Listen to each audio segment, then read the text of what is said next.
450 watt daya listrik mau dihapus. Katanya dibalikin lagi, nggak jadi dihapus. Kok galau gitu sih bernegara kayak ababil, abg labil. Kemudian merembak lagi berita, kompor gas akan diganti dengan kompor listrik 1000 watt.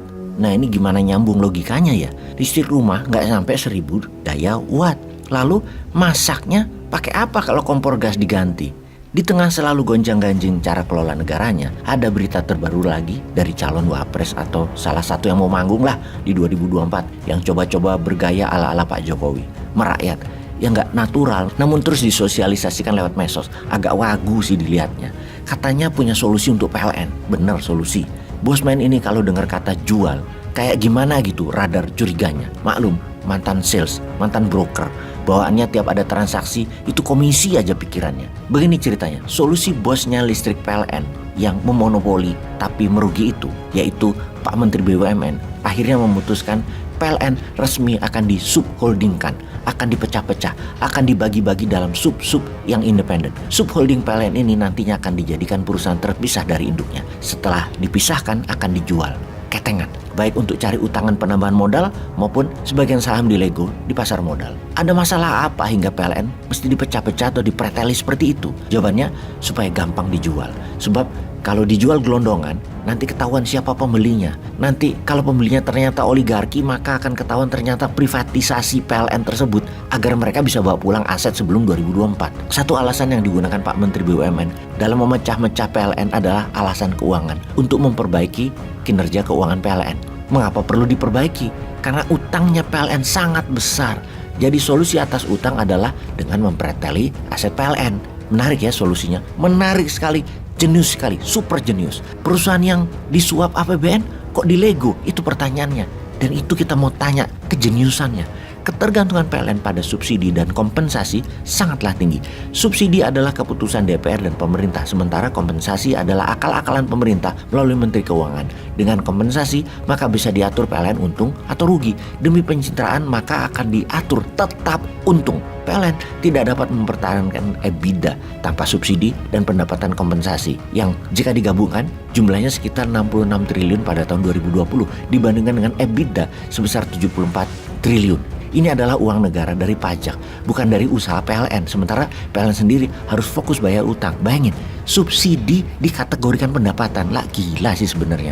Oke, kita lanjut. Kecurigaan banyak pengamat keuangan adalah apakah dukungan keuangan dari pemerintah hanya menjadikan PLN sebagai saluran untuk menyalurkan uang kepada oligarki pemegang proyek PLN. Apalagi PLN hanya akan menguasai jaringan, sementara proyek pembangkitnya dibuat swasta. PLN memang jadi sarana bancaan yang paling empuk. Utang PLN sangatlah besar.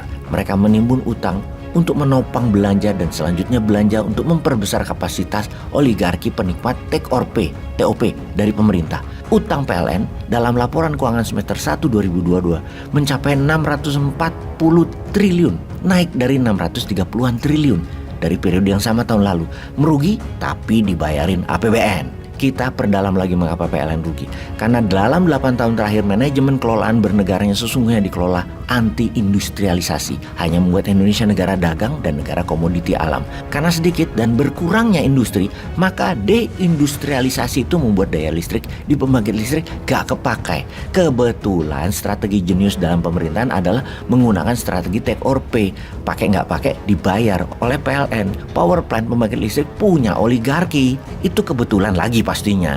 Inilah yang buat PLN nombok. Dibayarin APBN notabene hasil pajak rakyat. Kita perjelas arti take or pay adalah ambil atau bayar denda. Artinya PLN tidak punya pilihan terhadap setrum yang disediakan oleh penyedia listrik swasta yang disebut Independent Power Producer atau IPP. Dalam kondisi kekurangan listrik, skema ini memang diperlukan agar tak terjadi krisis energi. Namun ketika kelebihan listrik seperti sekarang karena berkurangnya industri, PLN nggak ada penjualan tapi harus bayar. Sebuah keputusan bernegara yang sangat jenius. Keputusan jenius membuat PLN menjadi punya arti baru perusahaan listrik tiang negara jadinya. Karena hanya punya tiang listrik, pembangkitnya dan sumber batu baranya pun punya oligarki. Inilah strategi jenius yang membuat oligarki di Indonesia dilindungi regulator yang akan menjadikan mereka selalu kaya walau rakyat dipajak tinggi. Ini semua untuk bayar oligarki. Anjrit bener deh. Salut, jenius. Wis ngeluh saya ini. Oke, daripada misu-misu terus namun nggak ada yang denger, ya kita perdalam rencana jenius membuat subholding dari Menteri BUMN. Subholding PLN bisakah merupakan langkah cari cuan cepat untuk segelintir oligarki? Bisakah kita menyimpulkan bahwa kemungkinan ada yang mau bawa pulang aset ketengan PLN sebelum pemilu 2024? Ya nggak tahu, jangan tanya saya.